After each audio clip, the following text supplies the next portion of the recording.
Hello dear student, इसके previous हमने देखा था chapter of application of derivative AOD का इंट्रोडक्शन क्या होता है। आज हम लोग देखने वाले एक्सरसाइज 4.1 कैसे सॉल्व करते हैं। सो एक्सरसाइज 4.1 में हमें क्या करना है, equation of tangent and equation of normal निकालना है। तो इक्वेशन ऑफ टेंजेंट होता क्या, पहले हम लोग वो देखते हैं।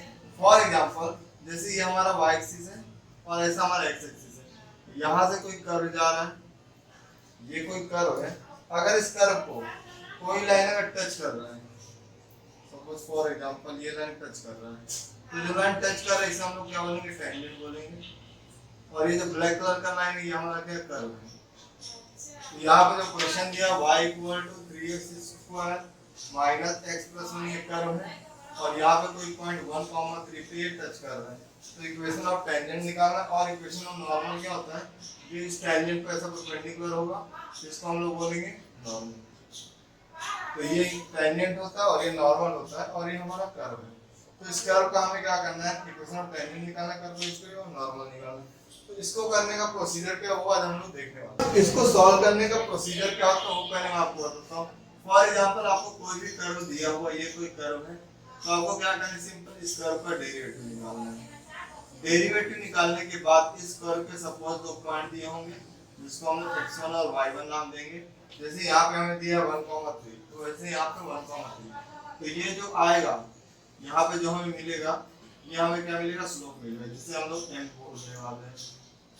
अब आपको क्या मिल गया, स्लोप मिल गया। तो ये स्लोप का यूज करके हम लोग निकालेंगे ये जो स्लोप है, ये क्या स्लोप ऑफ टेंजेंट होगा। क्या होगा, स्लोप ऑफ टेंजेंट, जिसे हम लोग m से डिनोट कर रहे हैं, इसको हम लोग m1 बोलेंगे।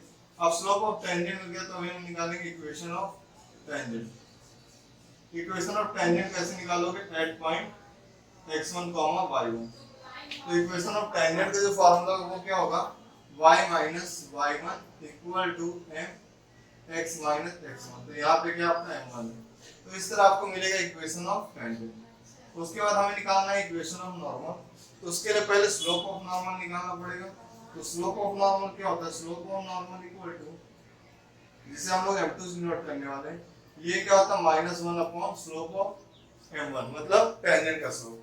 तो आपको ये मिल गया, तो इससे निकालोगे आप equation of normal eight point x1, y1। तो यहाँ पे क्या आएगा, फार्मूला सेम ही रहेगा, बट m1 की जगह क्या आएगा, m2 आएगा।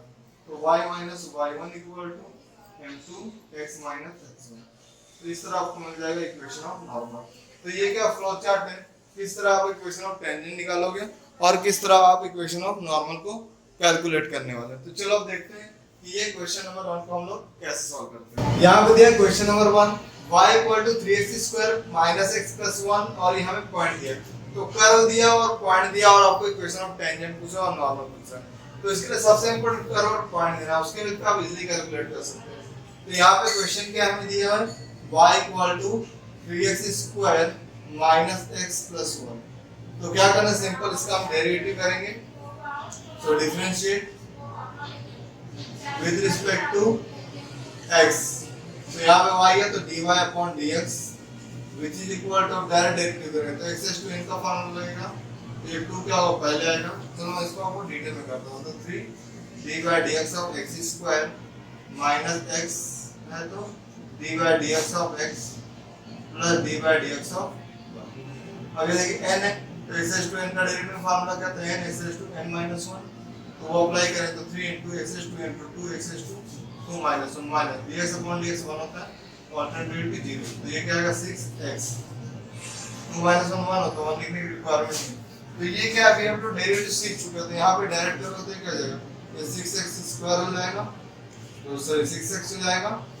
इसका डेरिवेटिव क्या आएगा, -1 और कांस्टेंट का डेरिवेटिव 0। तो यहाँ पे हमें ये आंसर आएगा। अगर किसी को डेरिवेटिव नहीं आता तो डिस्क्रिप्शन में लिंक है, वहां से आप डिफरेंशियल सीख सकते हैं।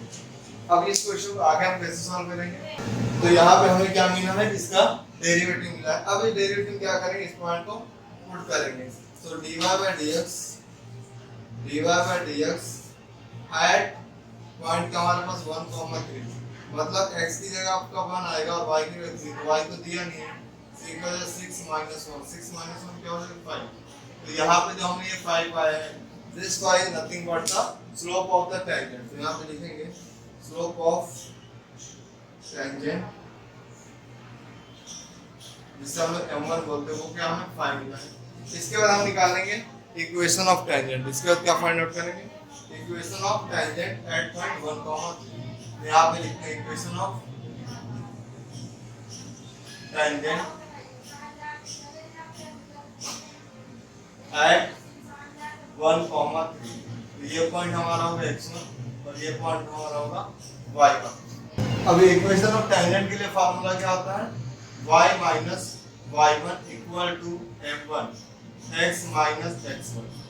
अब वैल्यू सब्स्टिट्यूट करेंगे तो यहाँ पे क्या होगा, y माइनस y1, y1 हमारे पास क्या है 3 इक्वल टू m1 की वैल्यू कितना है 5। तो यहाँ पे क्या आएगा 5 ब्रैकेट x माइनस x1 क्या होगा, तो ये हमने वैल्यू सब्स्टिट्यूट कर दी। अभी हम इसको सॉल्व करेंगे तो 5 क्या होगा इनसाइड द ब्रैकेट, इसके साथ होगा तो y minus 3 equal to 5x minus 5।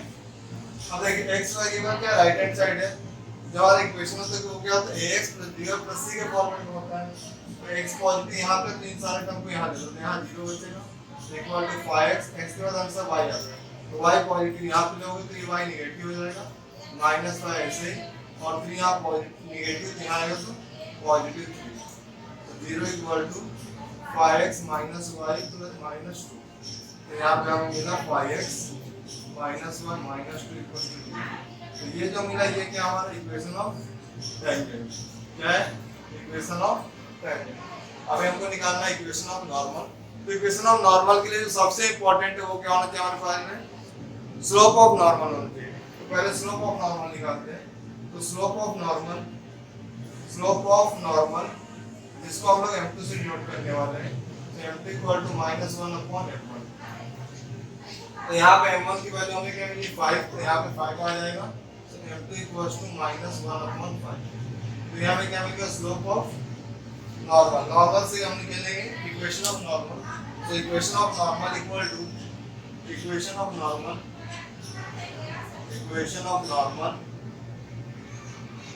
at equation of normal at 1,3। इसे हम लोग x1 बोलेंगे, इसको y1 बोलेंगे। तो इक्वेशन ऑफ नॉर्मल के लिए फार्मूला क्या होगा, सेम है, m1 के प्लेस पे क्या आएगा, यस m2 आएगा। तो y minus y1 equal to m2 x minus x1। Value से तो y माइनस y1 क्या हमारे पास 3, m2 हमें आया -1/5। तो यहाँ पे आएगा -1/5 x माइनस x1 क्या होगा, तो 5 डिवीजन में लेफ्ट हैंड साइड को मल्टीप्लाई हो जाएगा। तो 5 1 minus y minus 3 equal -1 x minus 1। अब ये 5 अंदर लोगे तो 5y माइनस 3 फाइनल 15, ये आएगा -x प्लस 1। अब यहाँ पे x नेगेटिव क्या है राइट हैंड साइड में, तो उसको हम लेफ्ट हैंड साइड में लेंगे। तो x नेगेटिव यहाँ पे आएगा तो क्या होगा -x का पॉजिटिव x हो जाएगा, प्लस 5y इसी साइड में -15, 1 यहाँ पे आएगा तो -1 इक्वल टू 0। तो यहाँ पे मिलेगा x plus 5y minus 16 equal to 0। तो यहाँ पे जो ये हमें मिला है, this is nothing but the equation of normal. तो ये होगा हमारा इक्वेशन ऑफ टेंजेंट और ये होगा हमारा इक्वेशन ऑफ नॉर्मल। इसका हम फाइनल आंसर लिखेंगे। तो फाइनल आंसर हमारा क्या होगा, equation of normal, equation of tangent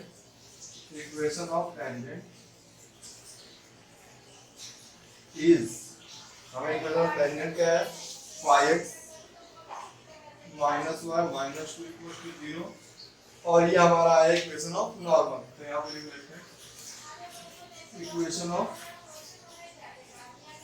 normal. Equation of normal क्या है, x plus 2y x plus 5y minus 16 equal to